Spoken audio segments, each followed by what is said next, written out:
இன்றைக்கி lunch box சீரீஸில் நம்ம பார்க்க போகிறது சூப்பரான சுவையான உருளைக்கிழங்கு சாதம். இதை எப்படி செய்யலான்னு சொல்லிட்டு பார்க்கலாமா? அதுக்கு ஸ்டவ் ஆன் பண்ணிக்கோங்க, கடாயை வச்சுக்கோங்க. கடாய் ஹீட் ஆனோன்னா 2 டேபிள் ஸ்பூன் கீ சேர்த்துக்கோங்க. கீ நல்லா மெல்ட் ஆன பிறகு இதில் கொஞ்சமாக முந்திரி பருப்பு சேர்த்துக்கோங்க. அதை லைட்டாக ஃப்ரை பண்ணி அதை தனியாக எடுத்து வச்சுக்கோங்க. இந்த ஆயிலையே நம்ம கட் பண்ணி வச்சுருந்த உருளைக்கிழங்கு அதையும் இதோட சேர்த்து ஃப்ரை பண்ணி எடுக்கணும். 2 பெரிய உருளைக்கிழங்கு எடுத்துக்கோங்க. அதை நல்லா க்ளீன் பண்ணி சின்ன சின்னதாக கட் பண்ணி இதோட சேர்த்துக்கோங்க. இது நல்லா ஃப்ரை ஆகணும். இப்போ இதுக்கு தேவையான உப்பையும் கொஞ்சமாக சேர்த்துக்கோங்க. சேர்த்து லைட்டாக ஃப்ரை பண்ணிக்கோங்க. இப்போ இதோட இதுக்கு தேவையான மசாலா சேர்த்துக்கலாம்.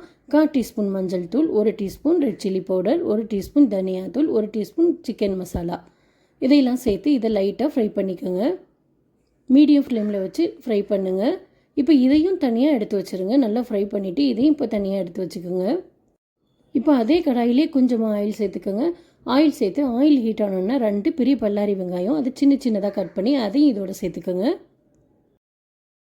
வெங்காயம் நல்லா வதங்கணும். இப்போ வாசனைக்காக கொஞ்சமாக பட்டை, கிராம்பு, சோம்பு, ஏலக்காய், கல்பாசி அதையெல்லாம் இதோட சேர்த்துக்கோங்க.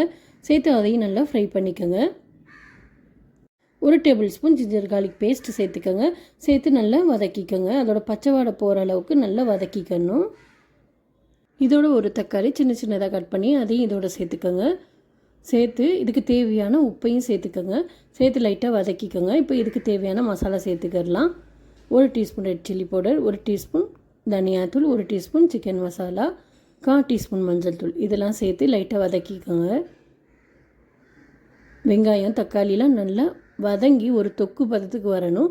இப்போ இதோட கொஞ்சமாக கொத்தமல்லியில் சேர்த்துக்கோங்க. நம்ம ஃப்ரை பண்ணி வச்சுருந்த உருளைக்கிழங்கு அதையும் இதோட சேர்த்துக்கோங்க.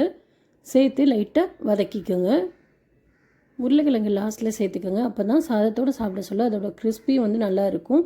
ஃபஸ்ட்டாக சேர்த்தா ரொம்பவே வெந்து சொத சொதன்னு இருக்கும். இப்போ வடித்து வச்ச 2 கப் சாதம் அதையும் இதோட சேர்த்துக்கோங்க. கொஞ்சமாக கொத்தமல்லியில் சேர்த்துக்கோங்க.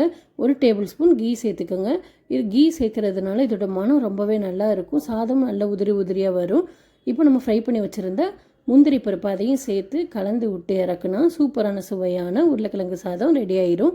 கட்டாயம் இதை நீங்கள் ட்ரை பண்ணுங்கள். இது லஞ்சுக்கும் லஞ்ச் பாக்ஸுக்கும் நம்ம செய்ய சொல்ல கட்டாயம் விரும்பி சாப்பிடுவாங்க. கட்டாயம் ட்ரை பண்ணுங்கள். ட்ரை பண்ணி பார்த்துட்டு எப்படி வந்துச்சுன்னு கீழே கமெண்ட் பண்ணுங்கள். இந்த மாதிரி வீடியோக்கு என்னோடய சேனலை நீங்கள் மறக்காமல் சப்ஸ்கிரைப் பண்ணிக்கோங்க.